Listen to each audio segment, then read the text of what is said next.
Straw Hut Media.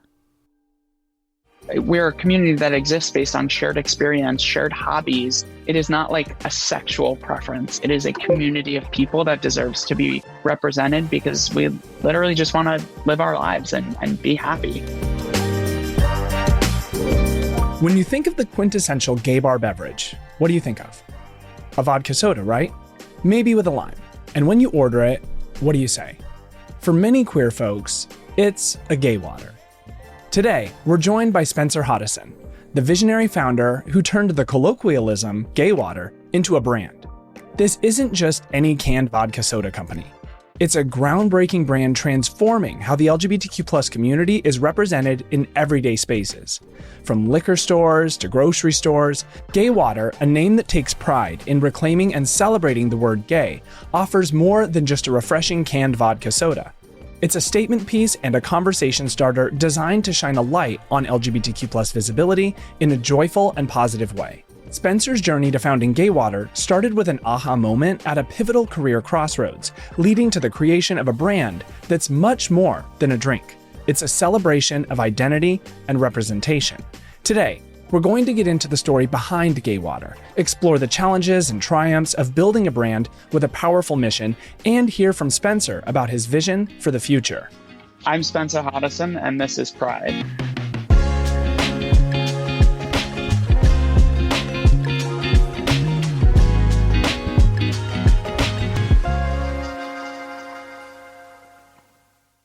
Before we get started, tell me a little bit about you. How you became you, where did you grow up, all of those things. Yeah, the quick background. So I live in Manhattan. I grew up actually in the suburbs outside of New York City. I went to high school out there. I went down to Nashville for college. I went to Vanderbilt. Got 4 years away from the Northeast. Hopefully got a little bit more perspective of, diversity of thought, right? And then after college, came back to New York. My first job out of college was actually at NBC. It was the NBC Page program, which, if you're not familiar, is kind of like a rotational program in television. You get to see kind of how a company like NBC creates content, how they market that content, and then how they monetize. So you get kind of the inner workings of the media industry. After that, I moved over to tech. So I was at Yahoo for 5 years prior to starting Gay Water. So that's kind of the quick 101 on me. What made you decide Gay Water needed to exist in this world? I kind of had my own challenges and sort of struggles in that I felt I was super stagnant and consistent in my career and was kind of looking for a new opportunity. And I had a lot of friends who worked in the food and beverage space. We talked a lot about kind of queer representation, particularly in the beverage space, and the lack thereof, right? There's a lot of queer people that work in the beverage space, mostly on the brand side in partnerships and marketing roles, but the industry at large is really dominated by like cis, heterosexual, white, middle-aged men, mostly in middle America. And it really felt like an industry that needed more queer representation. And that was kind of the onus behind Gay Water was really identifying that across food and beverage in general, but particularly in alcohol, there's not only a lack of representation, there's actually an opportunity to, service an underrepresented community that from a business perspective actually over indexes in the category. The queer community is a growing community. It's tripled in size in the last 12 years, but it is a community that drinks at a 2 to 4 times rate heterosexual counterparts. I usually say, like, anecdotally, right? That's mainly because, for better or for worse, the kind of queer spaces that are available to us right now are mainly bars, restaurants, clubs, lounges, like places where alcohol is usually served and consumed, maybe to make people feel a little bit more comfortable. If it's their first time in the space, if they're looking to make friends. So that's anecdotally usually kind of what I say. But Gay Water itself was driven by this idea of creating a mission-driven company in a space that has historically been lacking representation from both the side of queer people working in the space in kind of varied roles as well as queer products. When I think of gay water, I always think of a vodka soda because that's kind of something queer people say in a club setting. It's like you're having a gay water is a vodka soda. Maybe there's a lime, maybe not. Is that kind of what inspired you to specifically start gay water as what it is? Yeah, the like gay water, the term has been a colloquialism since like the days of Stonewall within the community. I think some people know it, some people don't. It's kind of like friend of Dorothy, like that kind of echelon of terminology. And part of the story behind the brand was I was on a trip with a straight girlfriend and I ordered a vodka soda. And at that moment, like I had sort of that seed moment where I turned to her and I asked her if she's ever heard the term gay water. And she was like, I don't know if it's whether I went to NYU and all of my friends are gay or what, but I have heard the term gay water. I know exactly what you're talking about. And that was kind of like a little bit of a moment where I was like, huh, a straight girl knows the term gay water, but I guarantee a lot of other straight people probably don't know the term. So maybe that's something that we can kind of bring back or bring into the mainstream and really start to build that term out. When you started it, one, did you feel at all like it would be kind of pigeonholed into this? It would just be a vodka soda in a can, and that's kind of as far as it could go. Maybe you could add some flavorings in once in a while. But was that ever a thought you had that it would be limited by it? There's always the concern, less from me, more from sort of folks that I talk to, that a brand like Gay Water, just having the name Gay Water, niches us down or eliminates us from being able to reach like a broader demographic and bring in a wider community. And can I curse? Yeah, go ahead. I think that's bullshit, right? Like the queer community, as I said earlier, has tripled in size. Like there are more queer people in this country than Asian Americans or vegetarians. It's not a small community of people. From a product perspective, to answer your question, because I kind of broadened it, there's an opportunity to broaden this brand and bring in new products. I think, of course, gay water is a colloquialism for a vodka soda. That's not to say we can't play around with, create like a house of brands or play around with the brand itself and extend it to new product lines, which we have some fun things in the pipeline. But I think there is this kind of connotation that I'm constantly greeted with from, outside folks who are like, a brand like Gay Water, you're niching yourself down, you're pigeonholing yourself to only being a product for queer consumers. And I think that's just wrong, right?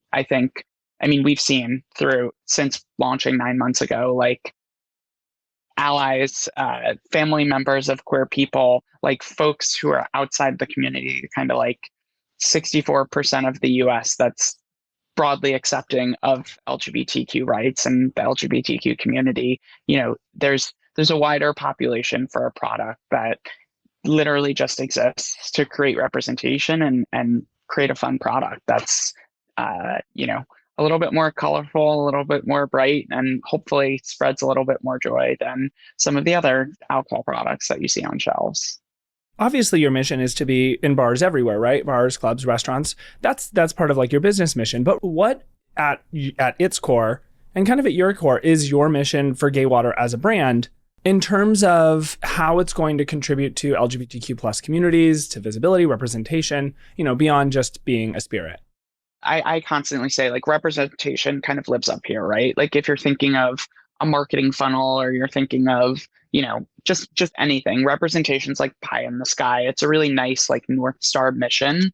But we recognize that we're not on the ground. We're not fighting anti-LGBTQ legislation. We're not, mobilizing communities to actually drive progress for the community. We're kind of living at this representation level. So, we're about 9 months in. We've partnered with over 20 queer nonprofit organizations and community organizations. We recognize that like those are really the folks that are driving change and actioning for the community. So we've partnered with them, folks like Human Rights Campaign, Way Out, Aspen Out, Tom of Finland Foundation, so many, to basically like support them in any way that we can as a small queer owned business, right? We do product donations, we co-market campaigns and events with them, we drive awareness for other campaigns that they have going on. So any way that we can, we want to support those organizations because, to your point, those are the places I would say where the community is moving forward. We're kind of living at more of like a cultural representation level for sure, and hopefully bettering the community in being a light for maybe other queer entrepreneurs who want to create a queer business and maybe being visible in that way and showcasing that like a queer business can succeed. But secondarily, like, of course, we have to be actually driving change and action for the community. And we do that through partnerships with nonprofit orgs. So obviously in the last year, there was a huge media story with Dylan Mulvaney and Bud Light and Anheuser-Busch.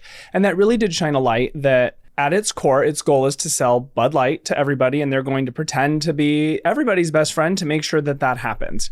And then if there's a controversy, they're going to back off being anybody's best friend to, ensure that their, I guess, core demographic is still buying Bud Light.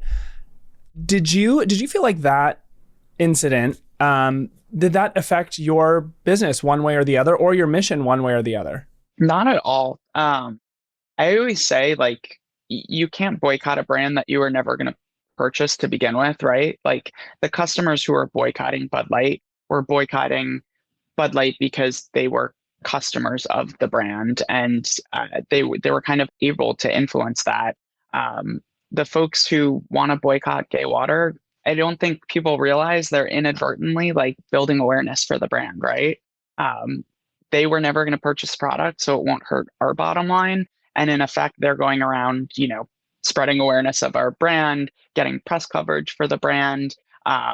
It's always funny to see the comments that we get on like Facebook posts or advertisements or organic social posts where people are just boosting us in the algorithm by commenting. It's like, if you don't support the product, why would you engage with it and actually help us organically find new people?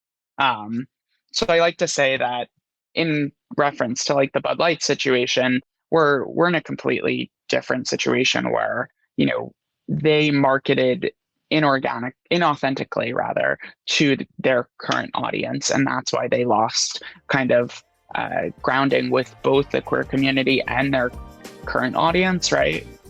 Because they didn't take a stand for either.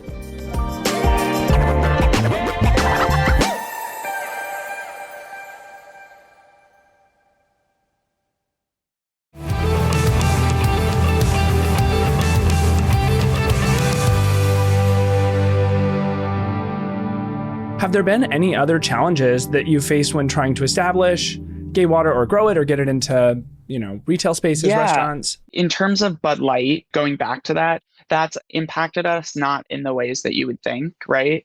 So I don't think we have to worry about the same trajectory as I just kind of outlined.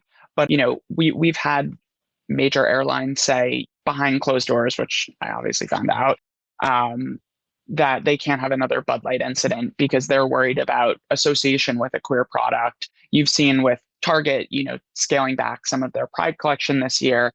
I think with a product that's so authentically queer, you run the risk of, big retailers worrying about that effect with their current and core consumer. So those are some of the headwinds we've had where we've had folks say no to us. The reason, frankly, is that they can't get behind the queer community because they're worried about their bottom line, which sucks to hear as, a business that's focused on representation and trying to get everywhere that we can. Do you feel like you are experiencing kind of a rollback in how visibly supportive, I'm going to just say like big retailers, big brands are right now with LGBTQ companies or brands? Do you feel like you are seeing that kind of roll back a little bit? You talked about Target. I think they are, like, they've removed their kids Pride merch this year, quite a bit of it. Do you feel like you are seeing that because you're kind of on the front lines trying to get your product out there? Is that happening? I do think that the community is facing a new set of challenges. I mean, there's over 550 anti-LGBTQ bills that are currently sitting in this country. And I think that the retailer side of it should be a wake-up call, like the news that we're seeing around Target. that, the community isn't as safe as I think we assumed we were with, the passage of gay marriage and kind of the momentum that came out of that. But I do think that now more than ever, it's important with some of these retailers like Target, minimizing their collection, or actually they're also taking down their store count as well of physical stores that will be carrying the Pride collection. So to answer your question, I do see that with some retailers, but I also see on the flip side, a lot of retailers that we pitch our brand to being cautiously optimistic about picking up the product, whether it's in test stores where they over-index with LGBTQ customers to start off, or a bigger rollout. I think as much as there's headwinds, folks are starting to recognize that almost 30% of Gen Z identifies as part of the community. And I don't think I said the community's tripled in size in the last 12 years. I don't think all of a sudden queer people are going to go back in the closet. Like, that is only going to continue to grow, albeit probably a little bit slower than it has in the last 12 years. But I don't think queer people are kind of going away. So whether retailers, like Target, are going to scale back on their collections or not now, I do think that in the future they're going to start to recognize that their current and future customers are part of this community, if not supportive of this community. So I'm cautiously optimistic. While I just said that there is a lot of concern still for the community. Have you had any wins or any milestones or achievements where it kept fueling that optimism, right? Whether it was a big retailer or an airline, have there been moments where you felt like, oh, a win, yay?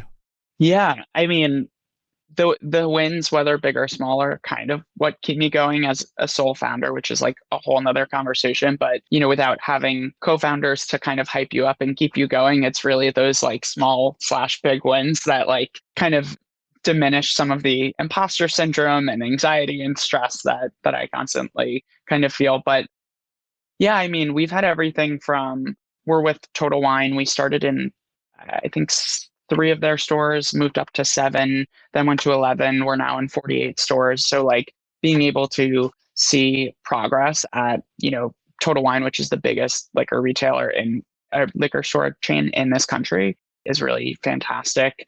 But then there's like even small personal wins. Like I've had 3 queer couples invite me to their wedding because they love the product and they love what we're trying to do out in the world.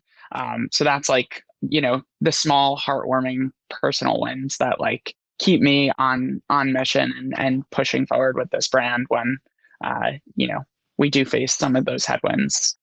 Have you gotten any headwinds or feedback specifically from the LGBTQ plus community that maybe it surprised you?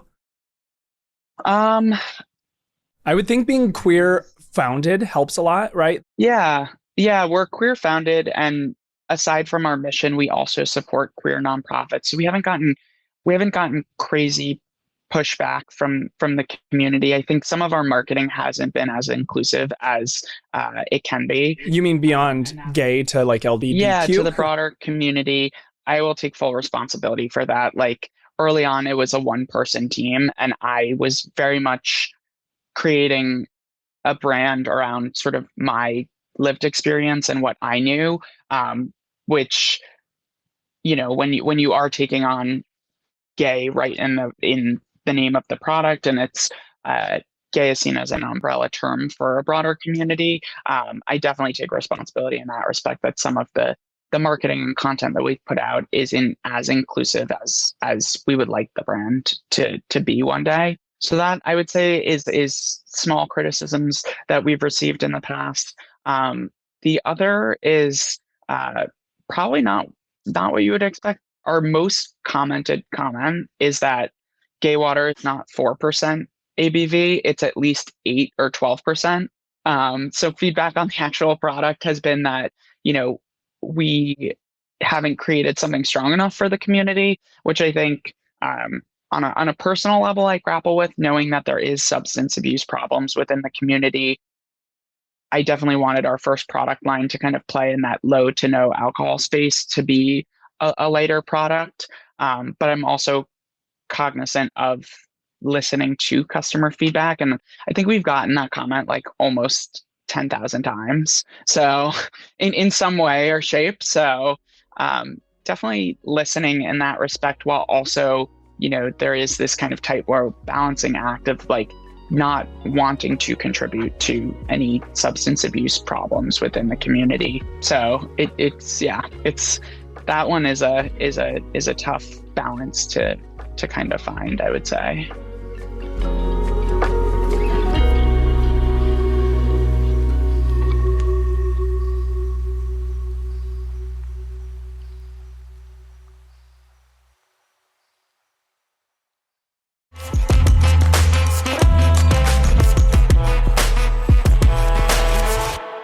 I was just looking at your Instagram. You do get a lot of reviews that are pretty colorful and fun, and you kind of embrace them. Yeah. Like, the one I'm looking at says, "Bruh, put your dick in this gay water." And I think it has like a caption that says, "The reviews keep coming," or something like that. So you're definitely playful in your response to the community. Yeah. I mean, I don't know if that specific person was even part of the community, right? But yeah, I mean, I think the ideology behind building a brand in this space called Gay Water is also recognizing kind of the history of the beverage industry.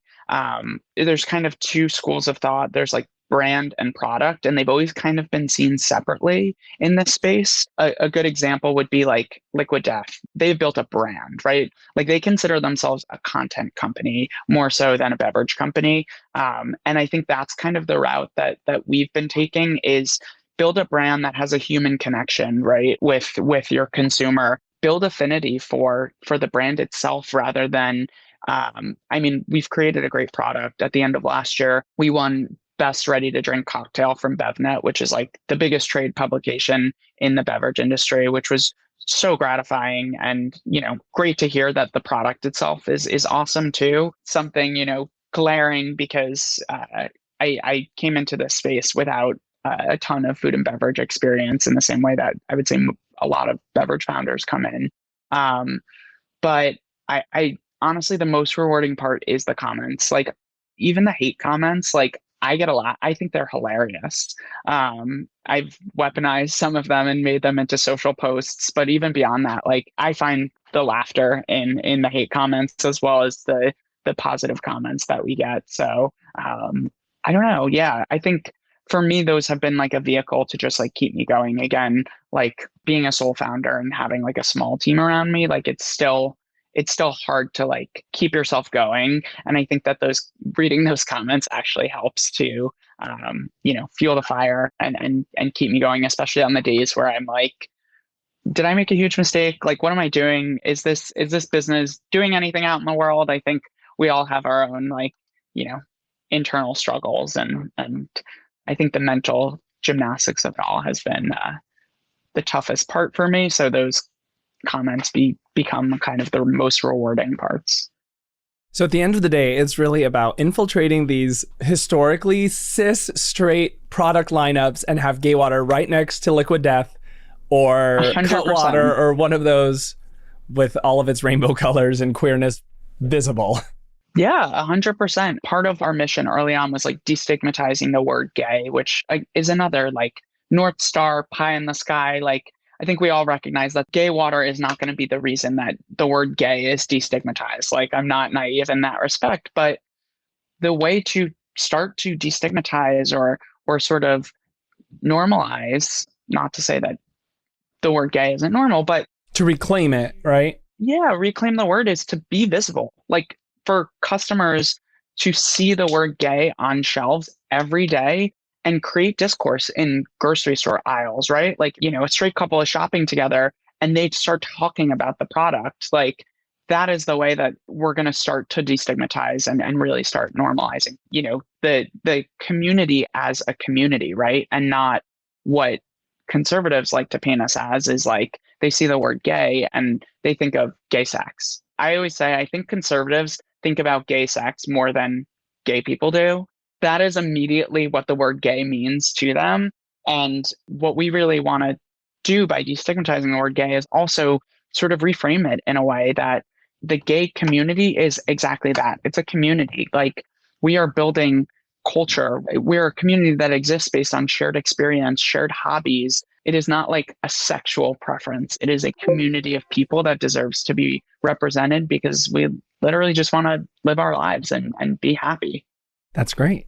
Thank you so much. That was actually perfect. Thank you for sharing that with us today. Where can everyone connect with Gay Water, follow Gay Water, buy Gay Water? Yeah, you can find Gay Water for purchase at gaywater.com and find all of the locations that we're available at.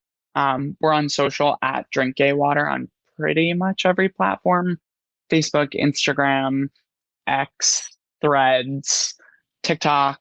We're exploring a lot of new ways to interact with customers, like text messaging, where we have a platform that allows customers to actually request stores that they want us to stock Gay Water, and we use that data to actually, sell to those retailers and leverage the customer interest. So, yeah, any and all of those, interact with us in any way, and we will be incredibly appreciative.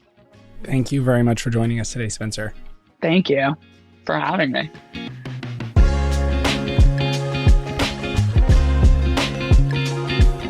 Pride is a production of Straw Hut Media. If you like the show, please leave us a rating and a review on Apple Podcasts, Spotify, or wherever you listen to podcasts. Then, follow us on TikTok, Instagram, Facebook, the app formerly known as Twitter, and Snapchat @Pride, and tune in weekly for more episodes. Be sure to share this episode with your friends and subscribe for more stories from amazing queer people. If you'd like to connect with me, you can follow me everywhere at Levi Chambers. Pride is produced by me, Levi Chambers, Maggie Bowles, Ryan Tillotson, and Brandon Marlowe, and edited by Daniel Ferreira.